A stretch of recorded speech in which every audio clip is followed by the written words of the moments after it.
Hey y'all, welcome back to my channel. If you're new here, my name is Sarah and I'm a 5th year first grade teacher. Today we're gonna take a little bit of a detour from the normal teaching content and we're gonna talk budgeting.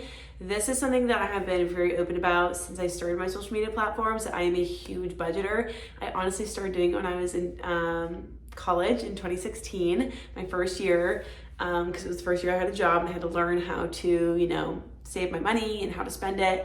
So I have been using the same spreadsheet since 2016, so literally 8 years.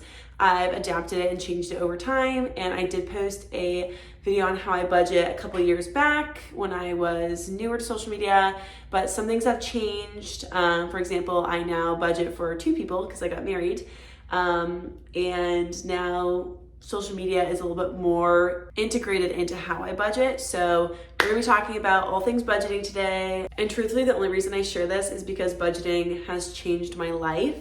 And I'm not sharing this to brag or to boast, anything like that. I'm just sharing this because I have so many people that ask about how I do it and why, and I truly do feel like it is a huge game changer for my family financially. So go ahead and get comfortable, find a blanket, get your favorite beverage, and let's talk organization.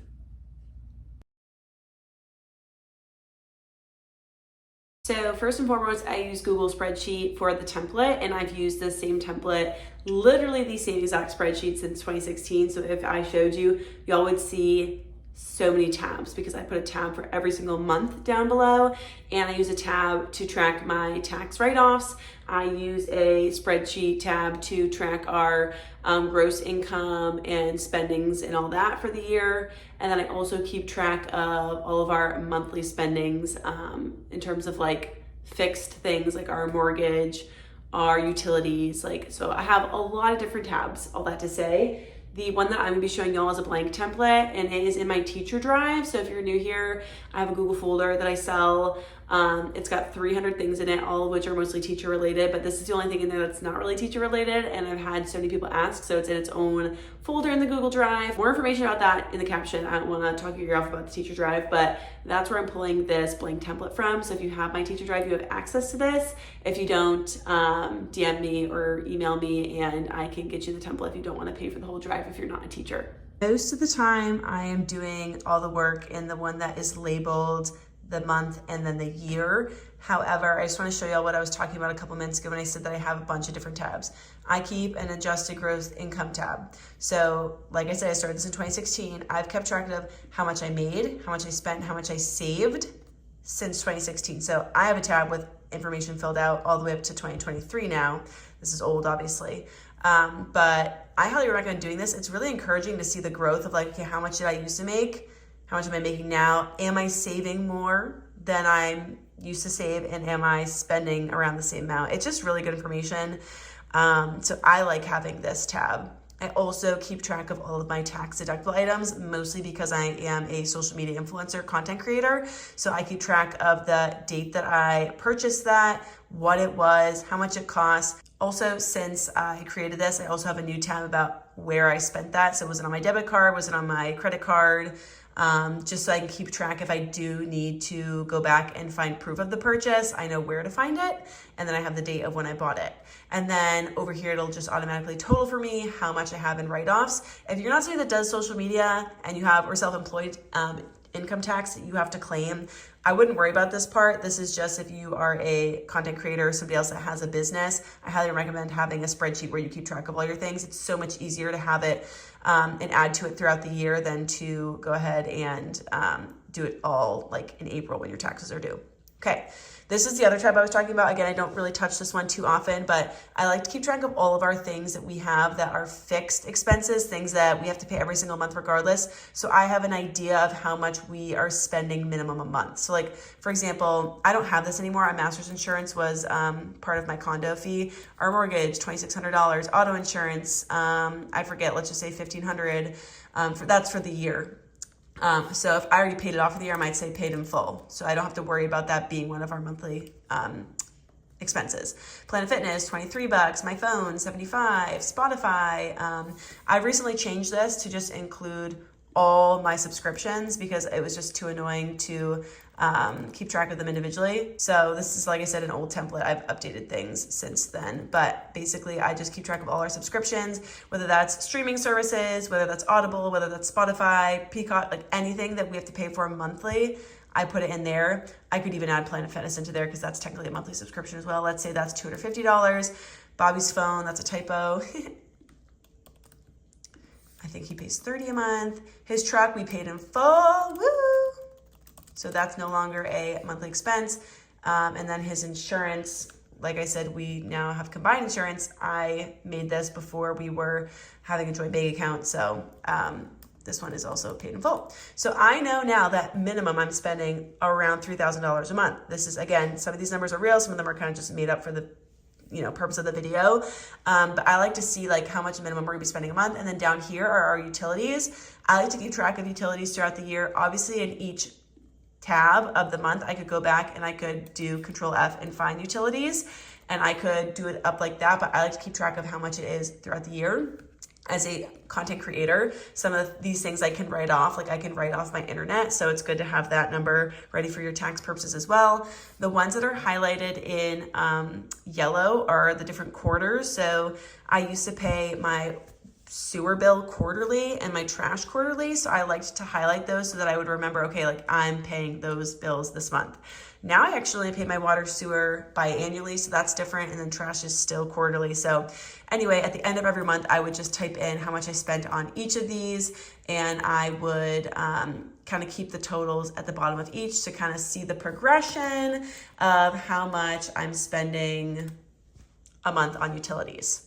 These are the things that I have to spend money on. These are also things that I have to spend money on, but they're not fixed, if that makes sense. Like these are things that the price doesn't change monthly. These are things that I also have to spend money on, but they change in price. Like internet doesn't really change in price, but electricity, water, sewer, oil, those are things that fluctuate. So now I can see for each month kind of what I spent. I think this is very important to know, like at the bare bone, if I didn't shop, if we didn't eat out, if we didn't do anything fun, we didn't go to any concerts, we didn't go to any sports events, how much would be spending minimum?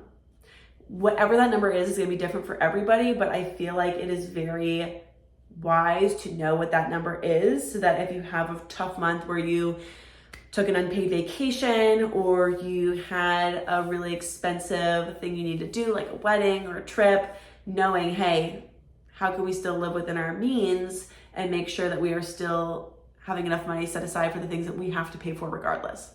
Again, speaking as somebody who's been doing this for 8 years, but is still not even close to an expert. Take that with a grain of salt. And now we're at my favorite tab, the tab that I use every couple days. Something that I share with people is that I do not wait until the end of the month to update my earnings, spending, savings, all that. I do it every couple days. And for me, I'm tracking it through our bank account on our debit card and through our credit card.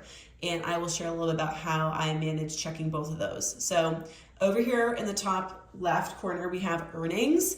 And this is different than my first video I posted because now I'm keeping track of my earnings and where that's coming from and Bobby's and where that's coming from. We are married, we have a shared bank account, nothing separate. Like we do not have personal checking accounts. We have everything combined. So all this money goes together, so it doesn't really matter. If you're somebody that has separate stuff, it might be difficult to track it together. So I keep track of everything. If I get a paycheck from work, I track that. If I consign clothes and I make some money off of that, I track that. If I got a reimbursement, I overpaid on something and I got $150 back, I track that. You might think, well, that's not income. It is. Any money that's coming into my account is income. So I'm keeping track of everything. Same thing for Bobby. A lot of the time he'll make purchases on the credit card for work and then he'll get reimbursed. So those come through as reimbursements. I track how much he spent on the credit card and then I write over here that it was reimbursed.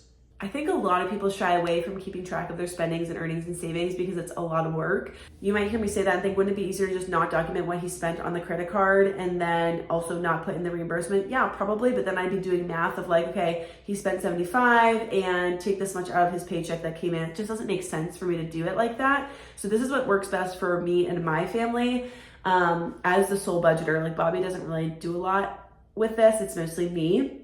That's just what works best for me. I like to write down every single thing that comes through on the credit or debit card, and then I will then put in the money that we earned back after spending that. The only thing I won't do that way is if we went out to dinner with people and put our card down and it was $300 and then people Venmo'd us $200, I'm not writing $300 spent eating out and then $200 of income. To me, that's different than like spending something for your business or spending money for work and then getting reimbursed from it. That's just squaring up with friends in a different way. So for example, if we did put our card down, it was $300 and we got $200 back from our friends, I would take that money out of Venmo and then I would write $100 spent eating out, if that makes sense. The reason I do that is because, and we haven't talked about this yet, I set goals for each month of how much we want to spend. And if our goal for eating out for the month of March is $500 and then I put in and we spent $300 on one outing, that throws everything off. So that's the reason I do it that way for eating out and things like that. If we go and halvesies on an Airbnb with somebody, if we split a hotel with somebody, if we bought somebody's concert tickets for them and they paid us back, I always even it out on the spreadsheet and put in just what we spent, and I don't put in the money that people paid us back because that's not earnings and spendings, that's just us squaring up, if that makes sense. Okay, so this over here is where I put all my earnings. I already said that.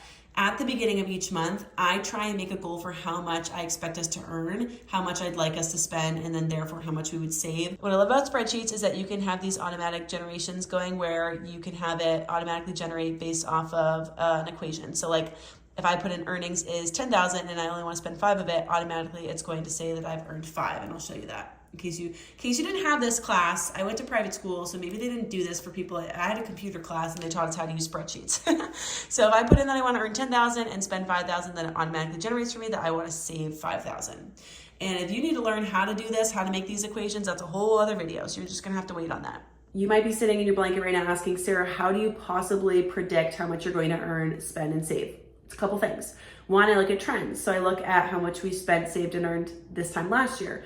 I look at events that are coming up. If I know Bobby's going to Colorado next month and I'm planning out for April, I am not going to say that our fun category is only going to be $100 because I know that he's going to be spending money on Colorado or a fun work trip. If I know that I'm going to a Teacher Bestie meetup in July and I'm making my budget for July, which I don't do it in advance, I'm just giving examples. I do it as soon as the month starts, I make a plan for that month. So if it's July 1st and I know in a couple of weeks I'm going to meet up with my teacher besties, I'm going to put a little bit more money in the shopping category and the eating out category because I know the events that are about to happen. Yes, there are things that you can't plan for. Yes, there are things where my necessity, category that's supposed to be for things that we need. All of a sudden, we need to get the boiler serviced, or all of a sudden we have a windshield crack, we need to go get it fixed. You can't prep for those kinds of things, but this at least helps me get a good roundabout idea of how much we should be spending, saving, earning. So I look at past data. I know it sounds like such a teacher. I look at the data. I'm a numbers girl. Maybe that's why I'm a teacher. I just love looking at numbers. So I look at the past data. I will think about what's coming up ahead of us. And then I kind of just make a goal. So every single month I break down within that spending. So at the top of that spreadsheet where you just saw me say, I want to spend 5,000 this month. That was just a made up number. Underneath it, there's a budget breakdown, which I'll show you next. And that's me breaking down every single category that I categorize my budget spreadsheet by, and breaking down like where that 5,000 is coming from. Okay, this part of it's the house, this part of it's the utilities. I will show you that next. That helps me get a pretty good idea of how much we should be spending, therefore, which then gives me the number of how much we can hope to save.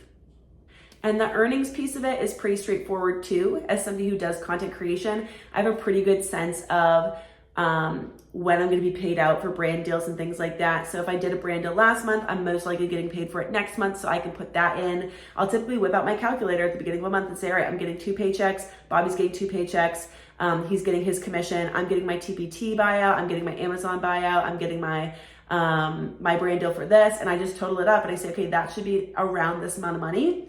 I usually lowball it because I don't want to ever overcompensate and say like, all right, I think I'm going to make 20 grand this month, and then be super disappointed. So I try and be conservative with how much I think we're going to earn, but still be practical. And then I try and also be really, really conservative, but yet still practical with how much we spend.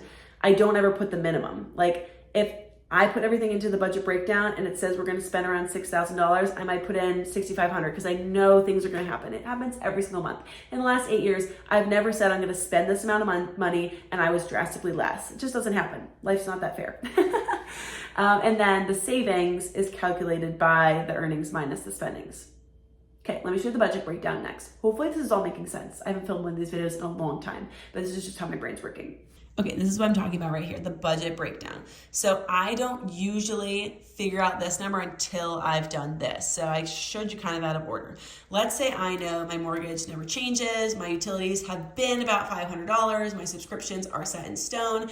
I have a category for tithing, let's just say 1,000. I'm just making up numbers, please don't judge me. I'm not trying to show 10% right now. I'm just trying to show you numbers. 600 for groceries, we're not going on vacation, 400 for eating out. I'm gonna try not to shop this month. But let's say my sister's birthday is coming up, so I'm gonna put in money for a gift. We've got our phone bills, we've got no car payments, hopefully. Our fun category, let's say we're gonna spend 600 together for gas and then 1,000 for necessities. Okay, random numbers, right? I didn't put a whole lot of thought into that. You can drag and click down. It says we're gonna spend around $7,400 this month if those numbers were accurate, okay? So that's what I'd actually put up here. I'd actually put 7,400, and to be honest, I'm the kind of person that I like a round number. I might make it 75 or 8,000. This doesn't change every month. These are always my categories, but these do. And the reason and the way I come up with this is the spending breakdown of what I actually spent. So obviously this is not accurate. This is January of 2023. If this was March of 2024 and this is what I intended to spend, but then all of a sudden over here you look and I actually spent more like, let's pretend I actually spent, I'm just gonna put in a number here for you can see it. Okay, I actually ended up spending $9,000. I'm gonna break down what that $9,000 was, and I'm gonna use this breakdown to help me with the next month. And all I do typically is I right click, good. I duplicate it, I change it. This would now be April of 2024. And then I clear everything out. I set it back to 0. I get rid of all my earnings, my spendings. This is gonna be new now. And then I look at what this was last month, and I say, okay, I wanted to only spend $7,500, but I actually ended up spending $9,000. What do I need to change here? Hopefully that makes sense. I also do the same thing for the earnings. So this is how much I expected to earn. Here's where I keep track of how much we actually earned, and then it populates down here, and then I break that down. Some of this is old, but typically I keep track of how much I made from my paychecks, how much I made from social media, how much Bobby made, and then other random stuff like interest, reimbursements, selling clothes, all that kind of stuff kind of goes in other. All right, so I've pretty much talked about every single category over here except for this. So I'm just gonna quick recap and then we'll talk about that section and move on. Over here is where I put my earnings and I write what I've earned and where it comes from, what he's earned and where it comes from. Over here is where my spendings is. I'll put the amount in the first column, let's say $50. The source was Walmart. The category is groceries. And then I also have a category, I don't think I said this yet, for the spender. For groceries, it's joint almost all the time. But let's say I went shopping, $100, American Eagle, that's shopping. That's Sarah. Bobby doesn't need to take fault for my shopping. And the reason I do that is because down here, for eating out and for gas specifically, I like to track who's spending what. I know it sounds weird. I'm not trying to cause an issue in our marriage. I just like to see the trends. So like Bobby eats out more than me. That's just life. So I like to see, okay, of the $600 we spent eating out, 300 of it was together, 200 of it was just Bobby, 100 of it was me. I just like to see that breakdown. So having who the spender was, it's easy for me to just do Control F, find all the eating out, and then it'll highlight it for me if it's there, and then I can go by this category and see, okay, and then I'll just add it up. Same thing for gas. Bobby drives significantly farther than me, so his gas totals are always more. If I'm spending 200, he's spending 400, that kind of thing. So I just like to keep track of that. So over here is where I keep track of all the spendings. Up here is where I make that goal at the beginning of the month. Okay, how much do I expect us to earn? How much do I expect us to spend? And what will we save there for? Here is where I make the breakdown of this number. So if this is how much we want to spend, why? Here it is. I want to spend this much on groceries, this much on fun, this much on necessities, knowing that this is going to change throughout the month and being okay with that. That is always why I'm very apprehensive to use the word budgeting. I'm really just tracking. I am making a budget that I like to stick to, but there's never a consequence if I don't stick to it. At the end of the month, when I do go through the spendings breakdown, I will highlight categories in yellow if I was close to staying within budget, green if I stayed within budget, and red if I did not. But there is no consequence. I feel like people think about budgeting as like getting an envelope with, or like a folder with envelopes and then putting in like $50 for this, $100 for this, $300 for this. And like you literally can't go out of that. I don't set limits on myself. I just try and keep track of it. So when I say that this is a video on budgeting and that I'm a budgeter, really, I do try and budget, but at the same time, I'm really just tracking it for data purposes. So just wanted to preface that before I got any further. Everything down here will populate. So all my earnings, all my spendings, it'll populate down here again. The savings is just the sum of the earnings minus the spendings. This was just the sum of all these columns that I highlighted over here. Same thing with the spendings. This is populated from all of the amount that we spent. So that's really easy to set up. Again, this is a separate video if you need that, but that's how I have it auto-generate. Over here, we have the breakdown of what we actually earned. So again, I wouldn't need this space in between. I just got rid of a category I used to have that I no longer need. This is my teaching income, Bobby's salary, my social media money, and then anything other that's random that we had for earnings that doesn't fit into one of those categories. It's usually not a lot. This is the, if you will say, the while I'm earning, and then this is the, okay, how much did it actually end up being? So I do this all throughout the month. I do this on the last day. Today is Friday, March 29th, so I have 2 more days left of this month. So I will be doing my March 2024 spreadsheet. I'll be filling all of this out in 2 days. I obviously can't show you my actual spreadsheet, but if you were to look at my actual March spreadsheet right now, most of this would be filled and there'd be a lot of spendings already because it's been 29 days of March. Down here, like I said, I have all these categories just copy and pasted. This is how much I wanted to spend. So this is called the budget breakdown. And then I called this the spendings breakdown because this is how much I actually spent.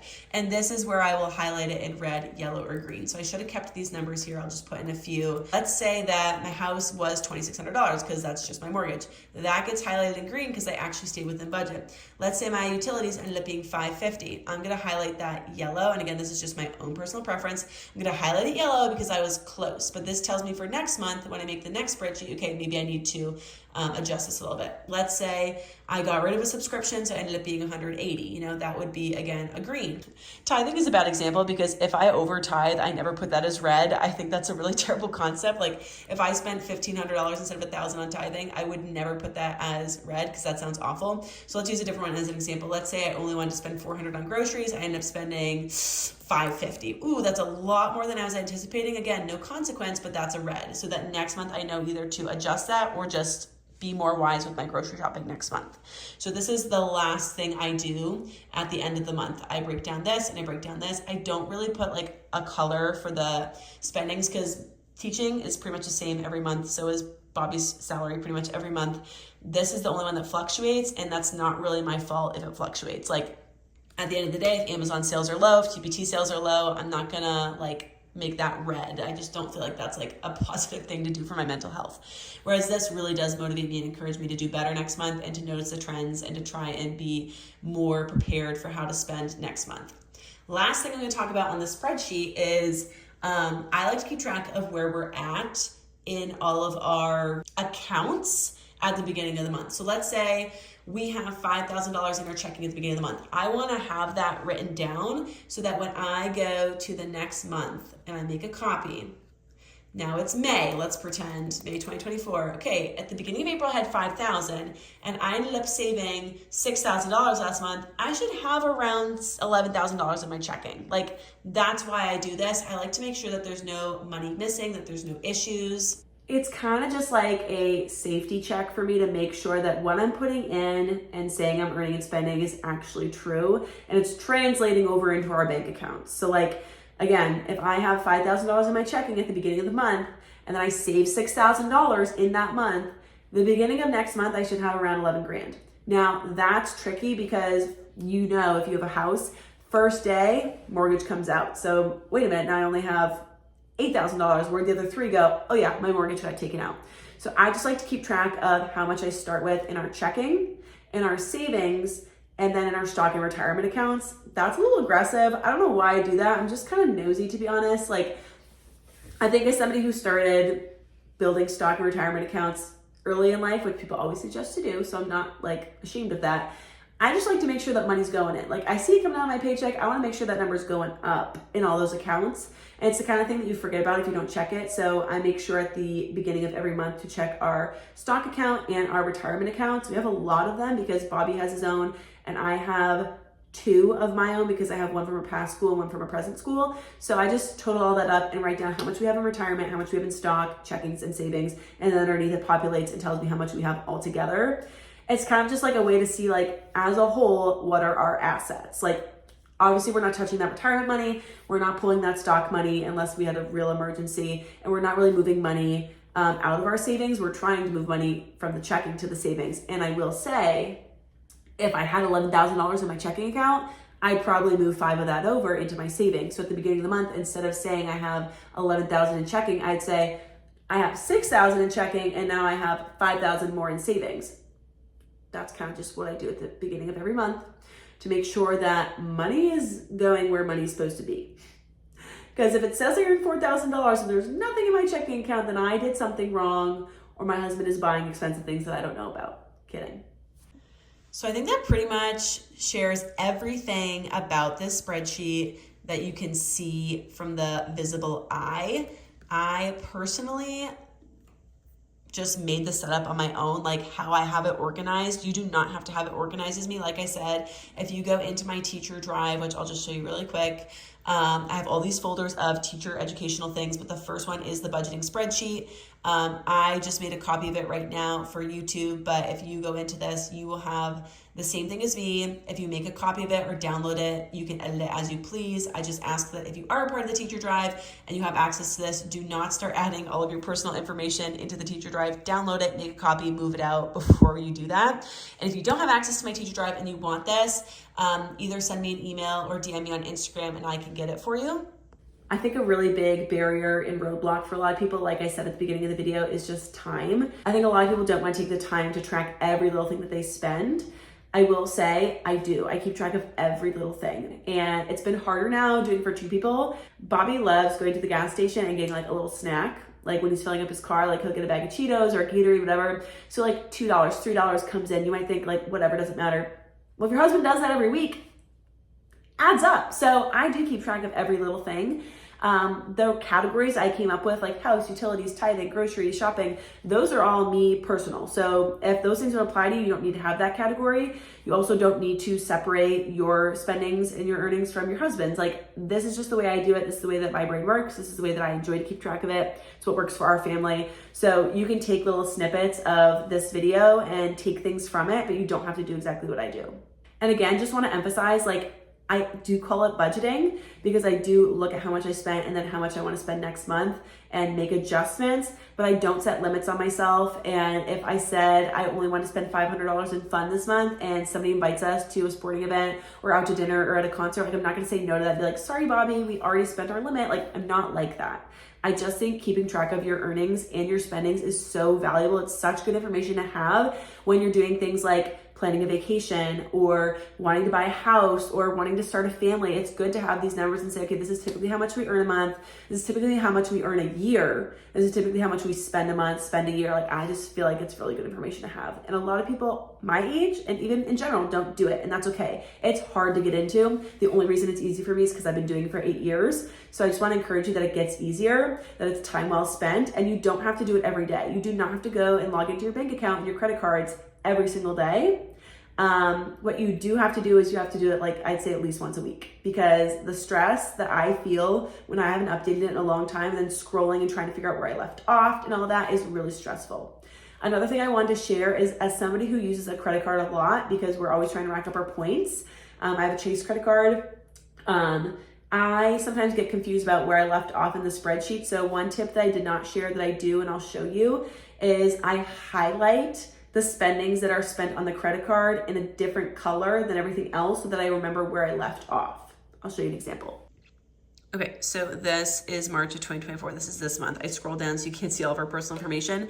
Anything that's not highlighted in yellow, that is our debit card. And then anything we spent in March on the credit card, I highlight in yellow because I like to see where I left off. Okay, so the last thing that I wrote down from the credit card that we spent in March was the internet. So now whenever I go back into my credit card and I'm looking at the purchases, I know that that's where I left off. As you can see, I use a lot of rows, right? So like we're down in the 50s here. It might be hard to find where you left off if everything's the same color. Last thing I promise. The other reason I do it this way is because I do not pay off my credit card until the last week/day sometimes of the month. So if I go through my budget, it says I spent more than is actually left my account, my debit account, because I haven't paid off the credit card, but I've been keeping track of everything that I spent on the credit card up until this day. So if I highlight every category that is highlighted yellow, that number should match how much I'm about to pay off on my credit card. For example, if I highlight every single yellow tab right now on the March 2024 spreadsheet, it says $2,700. If I go into my Chase credit card account and I'm about to pay off the bill, it should be around $2,700. Meaning that I've accurately and correctly tracked everything that we spent this month on the credit card, and now I'm going to pay it off. The spreadsheet already reflects us spending that money. Again, you don't have to do this, and if you're somebody that doesn't have a credit card, this doesn't apply to you because your money's probably coming out of one account all month. I'm going to stop there because that's everything I can think of that feels relevant to share right now with my budgeting experience and my system. If y'all have any more questions, you can comment down below, but to be honest, the best way to reach me is to DM me on Instagram at _BigHeartLittleMinds_. That's where I do most of my communication and outreach with people. So if you have any questions or you saw something that you didn't understand or you're just getting started, you need some motivation and encouragement, please DM me. I love helping people with their budgeting journey. And like I said, I'm not perfect, but I have been doing this for a while and it just is what works for my family. Thank you all so much for watching. Feel free to like, comment, and subscribe. Hopefully you enjoyed this and it was practical and helpful. And let me know if y'all need a part 2. Love y'all.